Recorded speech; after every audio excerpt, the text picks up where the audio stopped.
Ladies and gentlemen, this is David Mirikitani with another episode of Matt Chat, brought to you by USA Wrestling, the national governing body for wrestling in the United States, and by Nike Wrestling. Go to athleteps.com for all of your Nike and USA Wrestling branded gear. This is going to be a really fun one. I get joined today by Bill Zadick, the national men's freestyle head coach and the head coach of the 2022 World Champions. Coach, first of all, just congratulations, man. Oh, thanks, Dave. I appreciate it. It was a lot of fun. Yeah, we're going to get into just kind of jump around all over, but I mean, I ran an event this last weekend of a gazillion times smaller scale, and it took me a couple of days just to process everything, and you get a lot of well wishes and things like that. But your team's performance was historical: 8 in the finals, 4 gold, 4 silver, a 5th and a 7th. I mean, I don't really care who didn't show up. You guys wrestled out of your freaking minds. I know you're a grinder and a goer. Did you give yourself 15 minutes to enjoy it, or are you already on to the next thing? Yeah, no, you definitely got to enjoy it, and you try to enjoy it as it's happening. There's a lot. There's a lot going on, right? So you're trying to pay attention to a lot of details, but you want to, as much as you can, enjoy those things in the moment. And I think that's an important perspective to maintain. But yeah, afterwards, the nature of those type of accomplishments and performance, not so much the accomplishment, but the performance.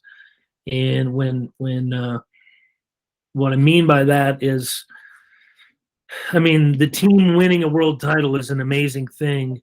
But when each of the individuals perform at their ability, and that's really exciting. It's really rewarding to see them, the fruits of their labors borne out in the actual competition, and everything that they've strive for, that their coaches and training partners and families have worked for essentially their whole lives. When that all comes together in one moment, it's pretty special. So I've enjoyed it, and I'm humbled to be a part of such a great group, and hopefully we'll use the momentum to springboard into future success. Well, my mom teaches communication, and one of the things she teaches is that how we see things is the lens, the lens that we see it through. And as the team has done so well at the World Championships, and then the Olympics, and then the World Championships, and then this World Championships, it wasn't like you guys were terrible and just had a great tournament. It's been going for a while now. But there were years where, like, if we had one medalist or one person take 5th, that would have been the whole podcast. We got the person on that took 5th, and that'd have been 45 minutes. Yeah. Is it, with the perspective that's going on right now, is it almost, can you almost slide into, like, not even like appreciating like a silver medal? Like, maybe not you, because you know how hard it was and you won it, but do you think maybe the public just like, oh, well, that guy lost, instead of like, my God, he was second best in the world kind of thing? Yeah. I mean, I'm sure that's happens. You see that with any elite team anywhere in any sport. The fans become accustomed to a certain level of performance, and sometimes can become fickle. But I think our fans, because of the nature of our sport, the combative nature, the individual nature of the performance,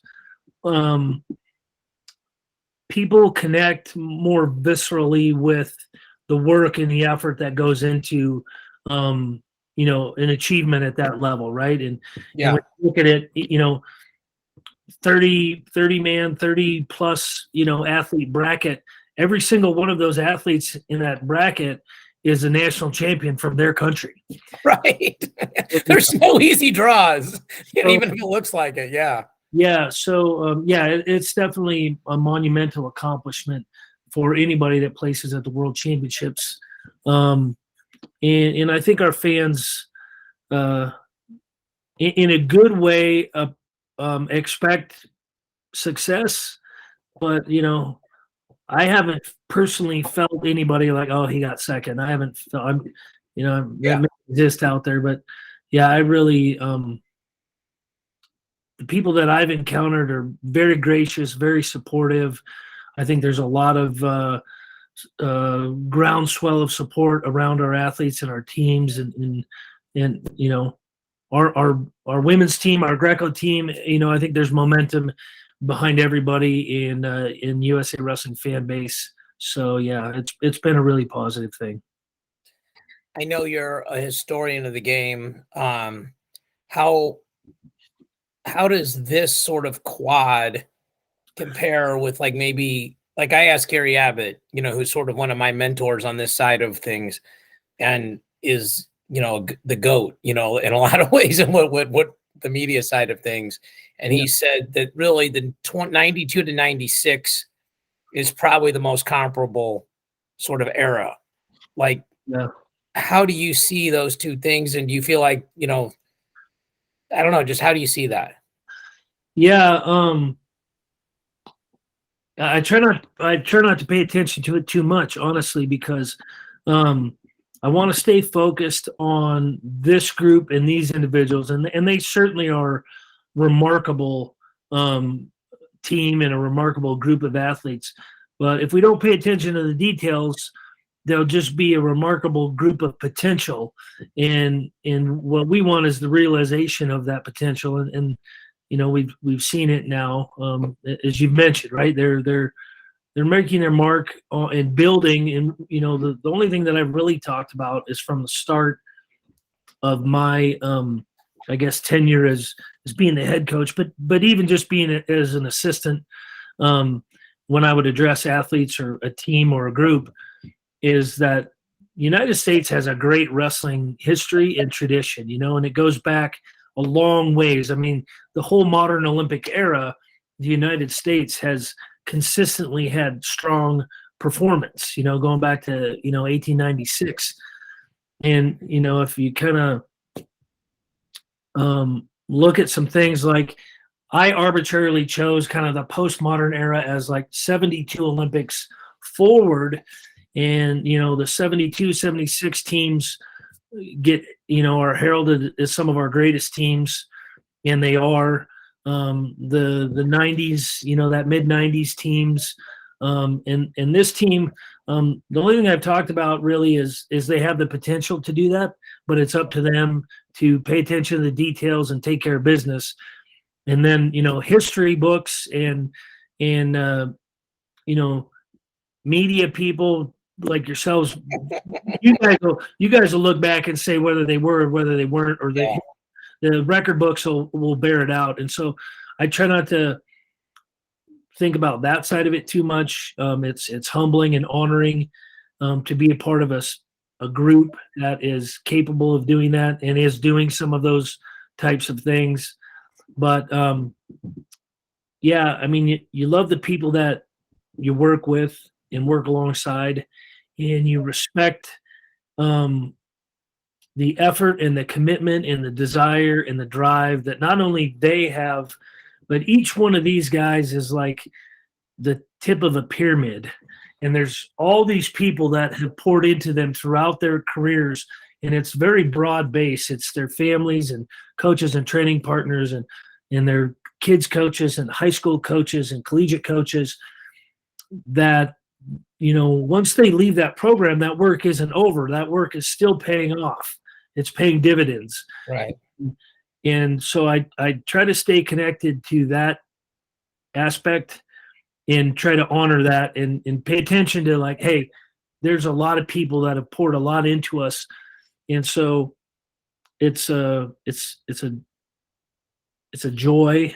It's an honor to go out and perform well, to honor those people that have poured into us. You know, I have that same pyramid underneath, you know, behind me with my father and mother, my brothers and sisters, and all the coaches that have poured into me from from when I first set foot on the mat. So, yeah, I guess. And those people are proud of you, you know, that you're now doing this. Like, your kids club coach is saying, look, you know, this is one of my star pupil. I mean, it's interesting. I got to do the play-by-play for the Olympic trials, and after the last night, you know, I went out to eat with a couple buddies of mine, and we were at the same restaurant that day and Vito were at. And Yeah. all the people around Dake, it was all these people from years back. It wasn't just like Mike Gray and his wife, it was a lot of people, it's in, and I may get some of these numbers wrong, but Gilman, 4 medals, Dake, 4 world titles, Burroughs, 10 medals, I think, and 7 gold, Taylor, 4 medals, Jaden, 4 medals. I think Snyder, 7 medals. I mean, those just 5 guys alone, that's pretty crazy that, you say, hey, these 5 guys have combined whatever the math is on that, over 25 medals probably is insane. Yeah. I've always, to me, like wrestling it's very interesting. Like coaching, first of all, you're coaching the alpha of alphas there. Like you said, they're all national champions. These all guys were probably the best guy in their program, best high school, best college, they're getting the most attention in their room.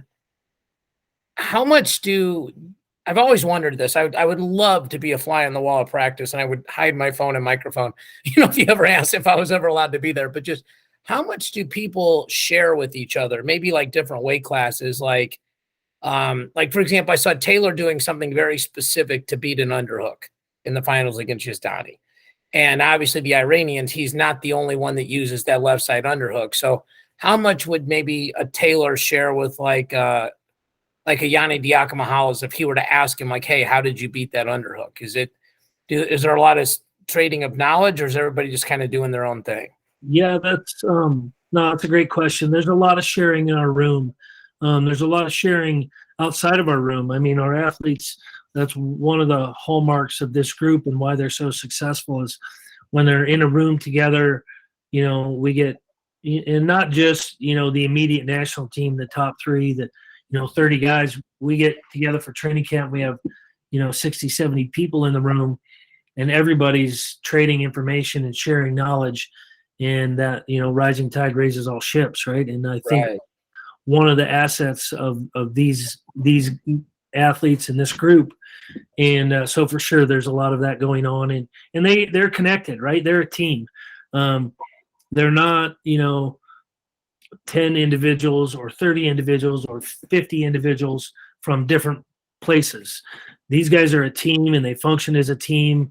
We have a great staff that I think really helps cultivate that family and team atmosphere and culture. So when they're not together, when they're at their homes and they're in their own RTCs, I think there's a lot of communication going on and sharing in that regard too. So I think it's really helpful, and those are some of the things that are working for us. Yeah. So I was at the US Open in April, and probably I would say the wrestling highlight was getting to watch the semifinals with yourself, James Green, Joe Russell, and my friend Matt Collum. Joe was cool enough to invite us to sit up there with you. And I'm sure it was a pest. I ask a lot of questions, but I like picking the brains of people that are really smart. Even if it's like, would you have challenged there? Why wouldn't you have challenged? I even asked you, like, how do you beat like a Sajalayev? And I know that wasn't a public conversation, but it's like you have to think of it in these terms. How much time do you spend like helping? Let's just use that example, like helping a Snyder by scouting Sajalayev and saying, hey, these are my notes, giving that to Kale and the staff and saying, I don't know if you want to use these or not, but this is what I saw. And if this can help you in any way, I just, wanted, to try to be of help if I can. Is that a part of the job as the national coach? Yeah, essentially that's the nature of, from a performance standpoint, that is the job. Okay. That is the job they have, and there's kind of 2 aspects to that is, I'm not the only coach, right? And we don't operate as if we are. Sure. We know there's a lot of great minds out there, and we want to harness all of that information and knowledge to elevate our program and our individuals. And so,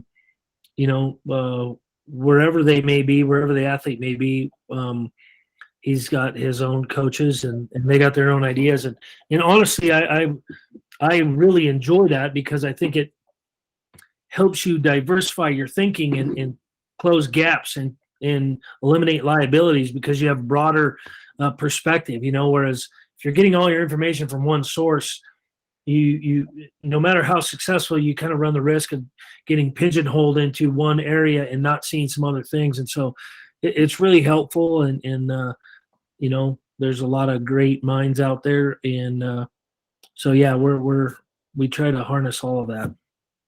Well, and my guess would be, as the person that, like, if you're helping person X and then you're helping person Y and both of their coaching staffs, like, to use Snyder, it's Kale, Casey, Cody, Varner, whoever else is helping him. And then you go over here and like Brandon Slade, whoever else is helping Jordan Burroughs, they might look, like you said, at a situation differently. And maybe that input maybe realigns your thinking a little bit on how to help a separate person. And right. I mean, I know for me, getting to talk to folks like you once a week, I feel like it's helped me understand wrestling better, like to look at it through a more intelligent lens, and sometimes understand there's probably something going on there that I don't know. Like when something doesn't make sense, it's probably because I don't have all the information, not because these people are stupid. It's like there's probably something I don't know. So tell me a little bit about the dynamic of like the first and second chair. So, for example, like if Thomas Gilman is wrestling and Cody Sanderson's in the front chair, I don't know if I'm using the right terminology, but the front and the back chair, like people watching this, that'll make sense. Like they're obviously the one yelling. Are you even allowed to yell from the back chair? A couple questions. Are you allowed to yell from the back chair? You obviously come out and towel them down and that on that break. Are you saying anything? Are you just letting them listen to the other coach because it's a very short period of time? And I'll save this third question for later. So because I want to ask you about this, I have something else. But I just wrote it down. So go ahead. No, you can you can yell, cheer, whatever from either chair. Mainly that probably helps you as a coach because it's doubtful if the athlete's hearing that. Most of the guys are probably so focused that they're kind of not hearing a whole lot when they're performing, right? They might key in on a few keywords or whatever it might be. We talk about things ahead of time and strategize on who's going to sit front chair, who's going to sit back chair, and what we're going to do. Mainly you're just trying to keep an eye on the match and manage anything that, these guys, besides technique that, wrestling moves, there's so much going on in a match, right? There's a clock, there's 3 officials that are managing that mat. There's the energy of the environment in the competition arena. And these guys at this level, they've grown up and learned how to manage those things. So they become, second nature. They go into your subconscious mind. They're not really thinking about it in their conscious thought, and that's how you want them. You want them to be very effective managers. So they're managing all this information, right? And paying attention in their conscious mind with what is most specifically important. And so we're trying to help simplify. Coach is yelling a few keywords, that are helpful if he's seeing something, and I'm depending on where I'm at. I'm if I'm front chair or rear chair, I might be giving more athlete input, or I might just be looking at the match in general and kind of managing the broader match logistics and kind of, making sure everything's on point. So, when we get up on stage at the 30 seconds, you just kind of, I try not to give too much input because I think, you just try to give 1 or 2 things and say, hey, great job. This is working well. Just keep doing what you're doing. And,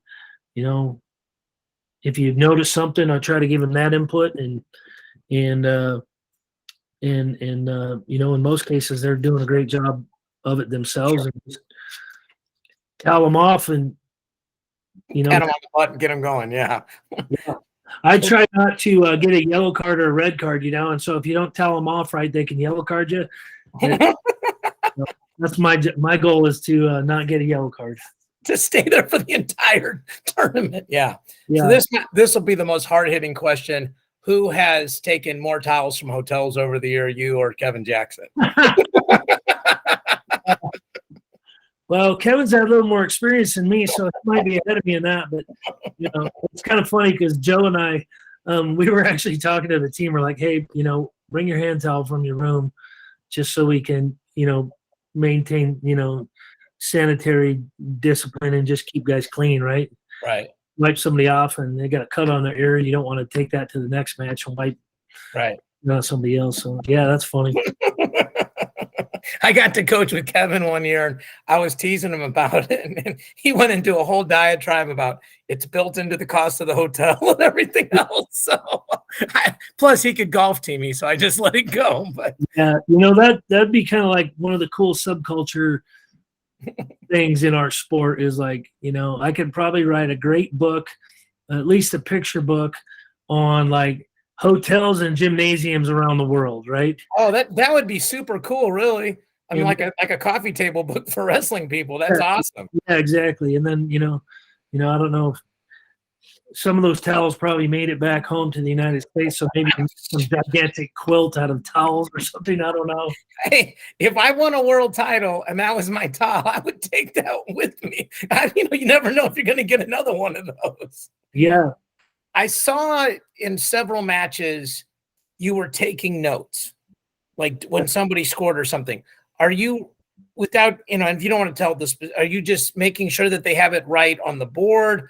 Are you writing down like tendencies, like, hey, outside single? Like, what are you doing in that process? I just am kind of noting anything that stands out in my mind. Mostly I'm managing like a criteria situation if we need to challenge something. So we're aware of I'm keeping track of it because sometimes the people running a clock are a little delayed in updating, like, if it's a tied score and, is it, well, this guy scored last, red scored last, but blue's got a 4-pointer, whatever that is. So I just want to make sure that we on our side of it are staying on top of at least knowing where we're at. Yeah, I had to play-by-play at the Olympics trials in Greco where both guys were wrong. Like you thought you were losing and you were winning. I thought I was winning, I was losing, and neither one of the coaches' corners told them. And I mean, yeah, I've seen that happen a few times where, especially on the criteria deal where one guy thought he was ahead, and the other guy might have thought he was ahead, but because red kind of thought he was ahead for so long, blue thought he was behind, and like I've seen that happen, more than once. So yeah, that's we're just trying to keep track of stuff. A lot going on. So no, it is. So for example, if there's a 32-man bracket, and to be political, 32-person bracket, but you coach men's freestyle, so let's say man. Yep. And I'm your athlete, and the draw comes out, and you see certainly my first round opponent. The next one's going to be one of two. The next one's going to be one of four, etc. Do you have scouting reports ready for as many of those people as possible? And then if you do, like if Joe Russell's my coach, like, are you kind of in between rounds saying, Joe, here's my notes on the Nigerian athlete. Here's my notes on the Egyptian athlete. Is that a process, or how does that work so that these guys can have access to your knowledge, but maybe it just comes from one voice, or do you sit down with them in between rounds? How does that all work? Yeah, probably don't sit down too much during the competition. Think that kind of work is, obviously throughout the year we're at multiple competitions with all of our national team members, and we're aware of who the top competition is. When you get to the competition, the actual event, and you see a draw come out, it's really I'll get prepared for myself and our coaching staff, but it's really individually determined by the athlete. Some guys like to know their draw, some guys don't, and so I'm okay with that. I have to respect each one's characteristics and personality, and but yeah, we're going to be as prepared as we can, and then you're watching as the competition goes on. You can see who try not to get too far ahead. Like I think that's. I mean, it's maybe cliche, but take one match at a time, and just take care of what we're capable of in this first one, and we'll worry about the next one when it gets here. Yeah, that makes sense. I mean, and I would feel like the scouting is a constant process, right? Like, like what happened at this tournament is now going into the database, so to speak, for the next, the next tournament, and setting up and all that stuff. I'm guessing I know the answer to this, but how do you feel about the qualifying process? Like the make the team, if you medal, now you sit in final X. If you don't medal, you're the number one seed, et cetera. And then, during the Olympic year, like let's say, just use a simple example, you won the world at 65 because that was your weight, minus plus or minus a kilo. And I was a second place, first, second, or third at 61, and I move up and I'm now in the bottom half. Like that was obviously a new development for 2020. I know they've done it this way so that our athletes stay spread out and we do the best in the non-Olympic cycles. And it's obviously working. Did you have a lot of input on that? How did that, I'm guessing there were several permutations of how this is all, that were thrown at the wall before this stuck, right? Yeah. There's a lot of people that have input. I mean, certainly I do, and we do as a staff have some input. We have an executive committee, a sport committee, and each of those groups have their input. We take a lot of communication and conversation with our RTC coaches and our athletes. Like, hey, what do you think about this? Is this fair? Is it producing the team that we want to produce? And I think the genesis of it is creating an incentive for the characteristic that you want. We want medal producers. We want medal winners. And so, when I think back, 10 and 15 years ago when we didn't have as many medals and we were analyzing what was happening. Well, we wrestled a lot. We still wrestled a lot. But were we, it was very open and fair process. We feel like it still is a very open and fair process. There's a little more of an incentive-based reward in the characteristics that we're trying to produce, essentially, as a national team, medal winners and multiple medal winners. And historically speaking, the best predictor of a medal winner is somebody that's already won a medal, and it bears out when you look back, like that 72, that postmodern era. If you look back statistically, that it bears it out. So that's kind of the genesis of that. And I'm not, it's not that I think that process will be there forever. I think it's working right now, and our teams are performing well, and it's a very open and inclusive process where it allows somebody who gets hot to come in and make the team. The team, and that's what we want. And it also rewards people who are proven performers and are producing the medals that we hope from our national teams. Well, for example, at 61 and 125, you had new guys on the team, first world team, but they beat guys that had medaled at the Worlds before, and they had to do it 2 out of 3.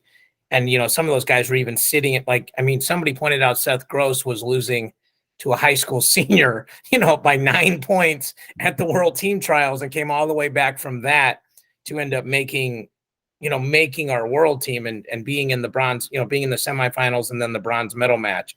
So it seems like in that sense, you can do it. I remember somebody told me years ago, they said, and I don't know if this person's right, but I'm interested in your perspective on this. They said, we as a country were spending too much time trying to beat each other instead of figuring out who the best guy was or girl or woman was as soon as possible, and spending more time, all of us, investing in that person to do the best at the world stage. I saw you nod, so I'm guessing you at least partially agree with that. Yeah. No, I agree with some of that perspective.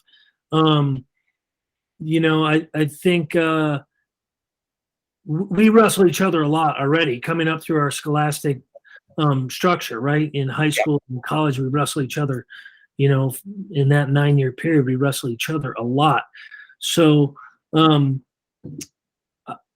just not. I guess, and I don't think this was your intent, but I think if you misunderstand it, you could think, well, we're trying to refine it down to one specific person and pour all our resources into that. No, yeah. And we have a broader perspective than what we're trying to do is push all of our people forward.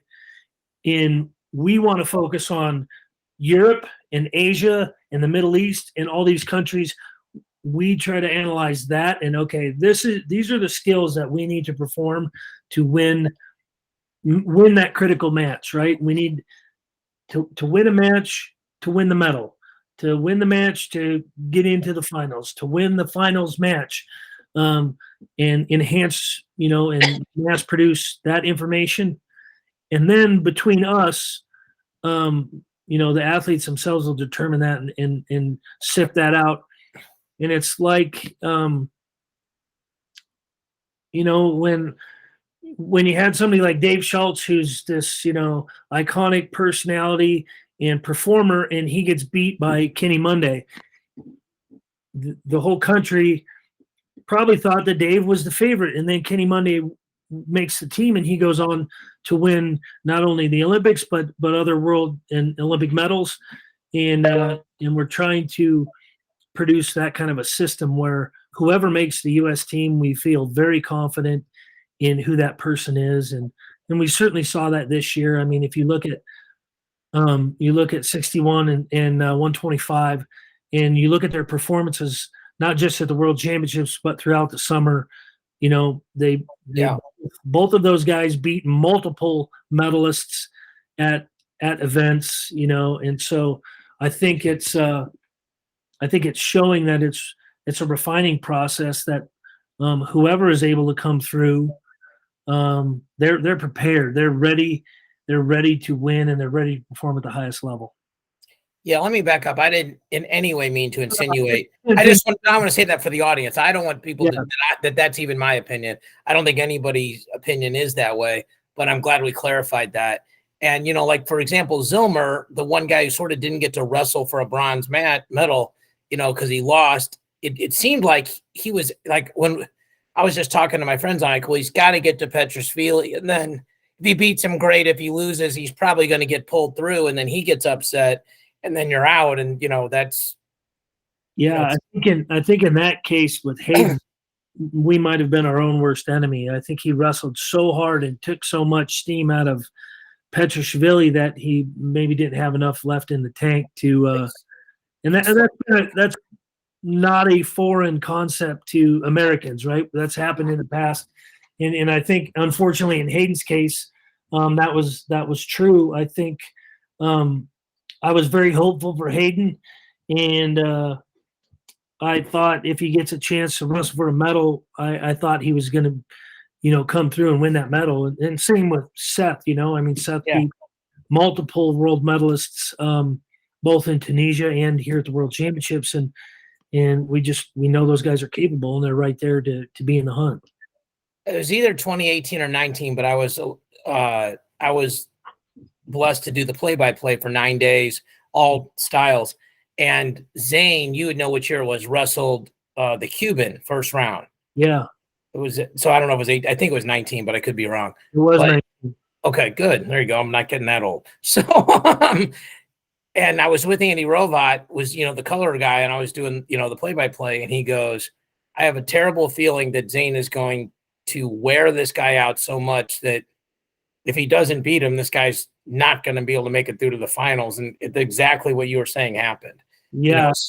Cuban lost to Muhammad Ali, or Ali Muhammad from Bahrain the next match, who's really good. That guy went on and got bronze. But yeah, and that's happened with other Americans and other years. And we wrestle hard. We have a hard charging, aggressive style, and Hayden certainly it displays that as well. So yeah.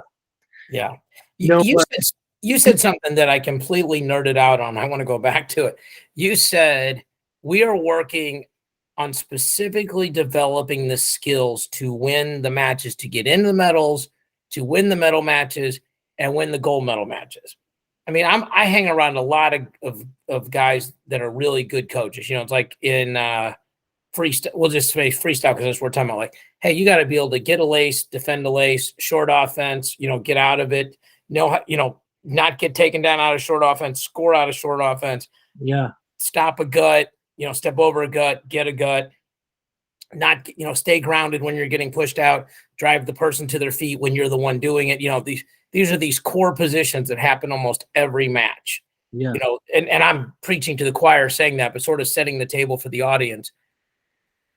Are there other specific positions or skill sets that, I mean, we have a ton of coaches that watch this podcast, and even if, we don't have time to give them the how, like saying, like, hey, should they be concentrating more on hand fighting? Should they be concentrating more on stance and motion, back knee drop? What are a couple things that you have seen that are, I mean, like I watched how America won their medals this year and the rest of the world, and everybody has a slightly different style. Like not everybody can be Jordan Burroughs, and Kyle Snyder and Jordan Burroughs are very different on how they win and apply pressure, but it's pressure nonetheless. It's just two different sized hammers, So what are some of the skill sets that, somebody like you that thinks at such a high level thinks are critical? Yeah, no, I think you kind of nailed it on the head. Is there are these compulsory positions. If you kind of stealing a terminology from gymnastics, right? Yeah, these are requirements, right? If you're on the floor program, you have to have these skills as part of your program, and then you can be as creative as you want. And we certainly have that in our sport, right? We have the edge of the mat rule. We have shot clock scenario. We have parterre offense and defense. And so all of those present some of those, tactical and strategic compulsories. And so, but from there, as you also mentioned, we have athletes that have drastically different skill sets and styles. And other than being very aggressive, I think one of the things that I'm very proud of is that America doesn't have really a quote unquote style. Yeah. And we have very different and unique wrestlers, and we try to supply them with the information, and they're smart guys, right? Our sport is an intelligent person sport. You have to be quick thinker. You have to be able to make adjustments and changes in real time very well. And so we want to keep all of those assets, and then give these athletes the ability to make their own adjustments to it. And the longer that they are aware of a given position or thing, the more successful they're going to make the adjustment to it. And that's that's what we try to do, is to enhance their abilities and never try to pigeonhole them into doing what our staff did, or this is what I did, and so you need to do it this way. No, that doesn't come into our thinking, So, yeah. The point you made about us being the country not having a specific style, I think is obviously it's completely accurate, but it's also, I think, very cool that it's a conscious thing, right? That like you're not going to try to speed Kyle Snyder up and make him wrestle from space, and you're not going to slow Jordan Burroughs down and make him, wrestle from short ties the whole time, or make somebody else an upper body guy, or somebody else who relies on flexibility. Everybody has their own, it's sort of dance with the girl that brought you there. And then let's see if we can, add little things to make you, if you're great, make you outstanding, et cetera. I want to talk to you about challenges because, one of my friends is good friends with Seth Gross, got him on the podcast with us. And, I think you are front chair for him. I don't know if that's first or second, whatever is it front and back chair? Is that the right term? I guess so. I don't know. Yeah. I mean, well, you're the world champion coach. So if you tell me it's the right term, it's the right term. So, okay, I like it. Front chair and back chair. Front back chair. So I would imagine with somebody like that tends to get in about 8 crazy scrambles a match, you have to be a little more judicious with throwing the brick, right? Because if you lose it, there's most likely going to be another scenario where some people, their style doesn't lend itself to as many sort of 50-50 wonky, can kind of go either way positions. Yeah. Do you sort of talk to these guys ahead of time? Like, sometimes I see guys look over and they're like, and a coach, maybe not you, but like, no, we're going to wait, because like, it doesn't matter if you're down 4-0 now, you guys are both going to score 14 points and we're going to need it later. Is that a conversation you have with them ahead of time? Or are you guys sort of cognitively aware of that? Or is it just a feel based on the high level of knowledge and experience you have? Yeah. I mean, we definitely talk about those things, maybe not super specifically, but I think just as you mentioned, right? We expect to score a lot of points, and I don't know that we're going to throw an early challenge, over a 1-point deal when we know we got to score 3 or 4 points to win this match, and we still got a lot of wrestling to happen. With Seth in that semis, it was an 8-7 scenario, and there's 49 seconds left.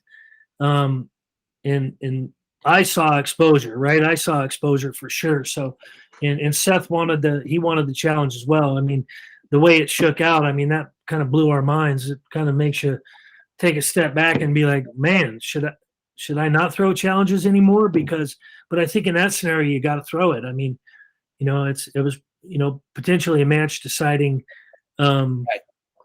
scenario, right? And I guess it was a match deciding scenario, just decided it the wrong way. But in my opinion, you only get one challenge, right? Unless you win. And so you want to, if you're going to throw that challenge, it's got to count and it's got to be at the right time, and you want it to pay off for the athlete. So it's pretty important stuff.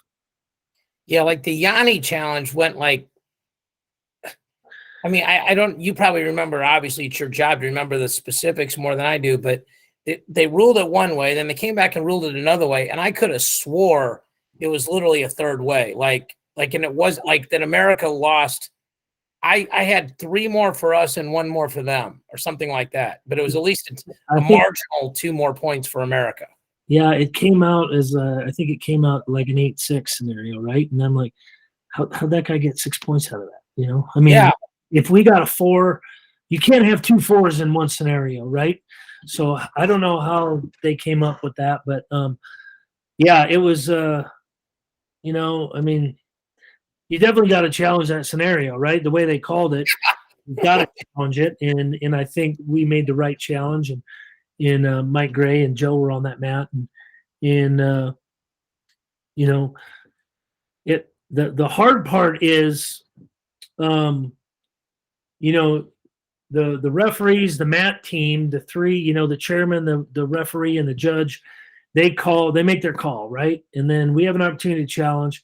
And then when the jury comes in and they adjudicate the situation, that's it, right? Like if you disagree with that, or it's a puzzler for you, like that scenario, you can't re-challenge, right? You're not. Yeah, it's over. It's over. And win or lose, like even if you have your brick, you just have to wait for another scenario to challenge, right? Like this is the final decision. Yeah, I mean, even if we got our challenge back and you didn't like it, you can't like re-challenge a situation that you just challenged because you didn't. It feels like you're negotiating curfew. Like you went from 11 to 12, and you got to 11:30, and then you're like, "I'd like the challenge for 11:45," or something like that. Yeah, and I think that's a little bit confusing for maybe some of our wrestling fans. I mean, it's confusing for us as coaches, and we talk about it and try to stay, as current as possible with the technical presentations that the officials are being given and how they're being told. This is how you call these scenarios, because it's important, right? Because a world title can be decided on it, and whether it's first round or in the finals, it's a world title is a world title, right? And it's and it's also different than what's done in folk style, right? In collegiate wrestling, when a coach challenges a call, he tells the referee, "I'm challenging specifically this." Right? And that's not the case in freestyle? Freestyle, you throw your cube and an independent group, the jury, looks at it and they adjudicate how they see it. You can't say, well, I want you to pay attention to specifically this. You don't get that. They just rescore the whole situation. They just look at the whole situation, and however they see it is how it stands. There's no, after they make their decision, that's final. I think that's a big difference, right? Because like like in folk style, like if I grab and you're off the edge of the mat and like my toe was in the cylinder, right? And then they realize later, well, yeah, but you actually grabbed his singlet. Like in freestyle, they would go caution and one on the singlet, where in folk style, unless the other side challenges, it just stays that way. So that's fascinating. Yeah. So, I mean, that's the true nerd side of me talking about challenges, but I think we have a ton of coaches that watch this stuff. And, like at the US Open, when my buddy and I left that night, like it's fun to do these deep dives because this is literally where you guys live. And like a lot of our fans of freestyle wrestling literally pay attention to it 6 months of the year. Like we're doing our podcast tomorrow, the Weighing In podcast, and we're going to start previewing college rankings, right? Like, who do we think is going to win 125? And for the most part, through March, that's what we talk about. Like we'll talk about the under whatever, are coming up, but it's a lot of that, so, and then people shift gears and they've got to learn the rules. I will tell people this. I thought this was fascinating. When I was getting ready to commentate on the Olympic trials, I did as much homework as I could. And I have to give him a shout out, Danny Blackshear, who's literally one of the best referees in the world, much less America. Yeah. He's a veteran and a friend of mine, and he was very, very gracious, gave me about 45 minutes. He said something that I thought was brilliant. He said, do not challenge if the two people that are against you, they had the same view as the camera angle. At these smaller tournaments, like they're not going to see it differently. Like if they can't, then and I was like, well, how do you know that? He goes, it's your job as a coach to know where the camera is. Yeah, for sure. Yeah, it's usually it's in the same spot, roughly giving a few feet left or right, but it's usually coming from the chairman's table, and so, yeah, it's really important because the rules state that, in the challenge, if the video is inconclusive, then the ruling on the mat stands. And so that's right. You have to be aware of that. Yeah, I just thought that was such high level thinking. And I've told a bunch of my coaches that, like, especially like if it's a duel, like junior duels or something, I'm like, know where the camera is, because it's probably, like if that person called it against you, it's not worth wasting your brick, Right. So and there's some talk about adding, multiple cameras, right? Like a 4-camera or a 5-camera system. You could have a bird's eye view that would maybe help and stuff, out or whatever. But and one from 4 perspectives on the mat. But yeah, that's it becomes a money thing about which countries and which events can support a 4-camera system versus a 1-camera system. Well, it also would make the tournament a lot longer, and it would hurt the teams with the best cardio because those challenges would take 15 minutes. Yeah. So it's probably better for America the way it is. There is some strategy to that as well. So I think they use quite a bit to give a guy a break, Yeah, quick lunger, or sometimes like guys don't know they're losing. Like if it's tied and you're losing, like sometimes it's worth throwing a brick. Yeah. Hey, dude, you got to score a point here. Yeah, you're losing. Now you're losing. You're down 1. And if it's like 7-6 and we each had 2s, and now you have a 1, I'm like, okay, I win 7-7 on last point. Yeah. I could talk to you for another 2 hours, or we're about out of time. I just wanted to give you a chance to talk a little bit about Joe, Cody, Rich, any of the other folks over there that are obviously all a part of this, just to kind of, give those people their due. You're obviously, the guy in charge, but I know how gracious you are and how much you appreciate those folks' efforts. I want to give you a chance to talk about that. No, yeah, no, thank you. Yeah, of course, our leadership. Bruce Baumgartner, Rich Bender, Les Gutches, Cody Bickley, Jamie McNabb. They give us an opportunity. They do a lot behind the scenes, and they give us an opportunity to be at our best. And we're very grateful for that, and our athletes are grateful, and I'm grateful. As far as my staff, Joe Russell, Shannon Doherty, who's kind of the unsung hero. I've recently been calling her the COO of men's freestyle wrestling because she's a rock star, right? She does a lot of work, and literally everything that we do as a national team and as a program is run through Shannon. And he can't get enough praise and congratulations for making this team, as efficient and as effective as we are.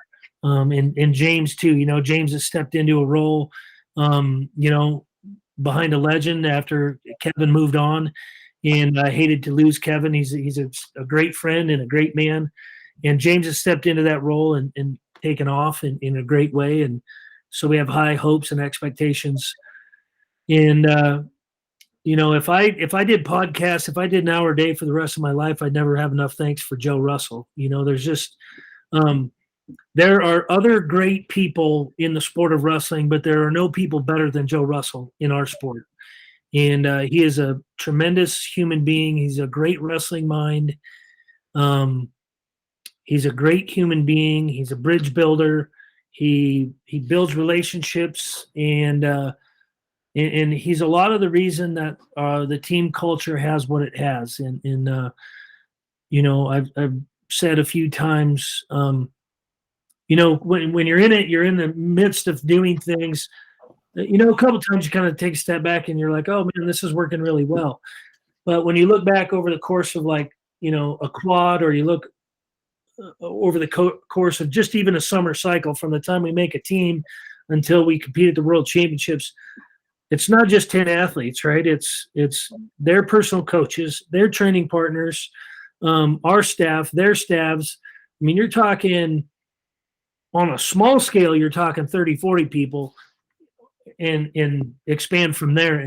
And for 40, 50, 60, 70, 80 people to have the connection and the camaraderie and the culture that this team has had, not just this year, but in the past 4 or 5 years, a lot of that credit goes to Joe Russell. And so I'm super grateful.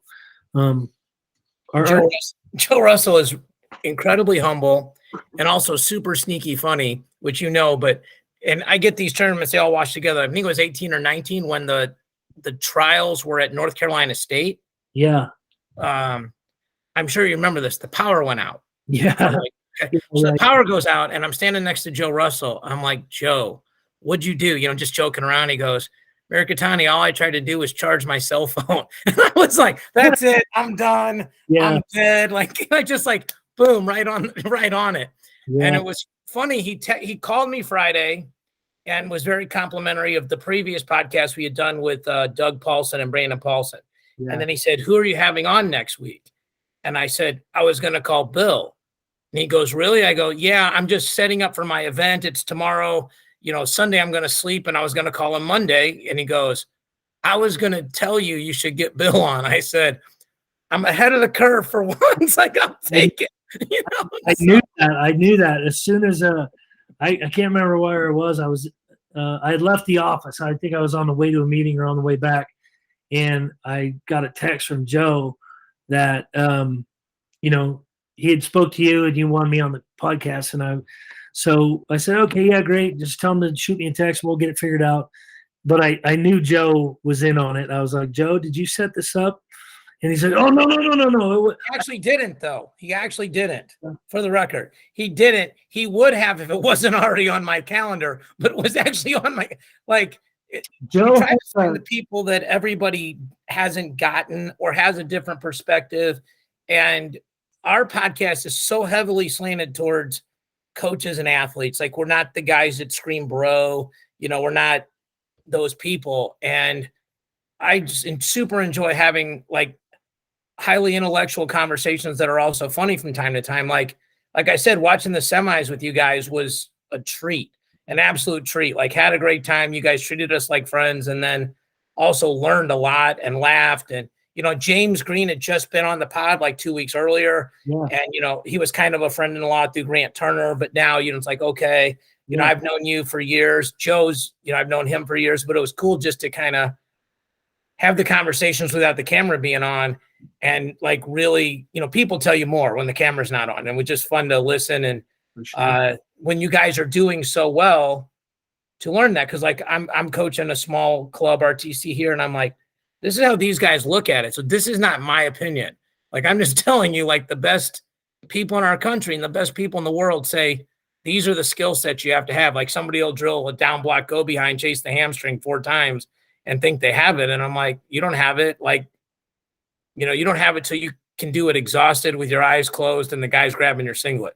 Then you got it, So it's been super. I'm just super appreciative of all those kind of conversations I've been blessed to have. Yeah. Well, thanks. I am too. I'm not a great innovator. I mean, we try to be innovative in our thinking, but I've been blessed to just have a lot of great coaches in my life. My father, Jabby Young and his family, Mark Sprague, Dennis Campbell and his family, legendary wrestling family in Montana, Floyd Vaughn, obviously Coach Gable, Coach Burnett, Coach Jackson, Coach Russell, now Coach Green, and all the coaches that I work with on a day-to-day basis, right? All the RTC coaches, right?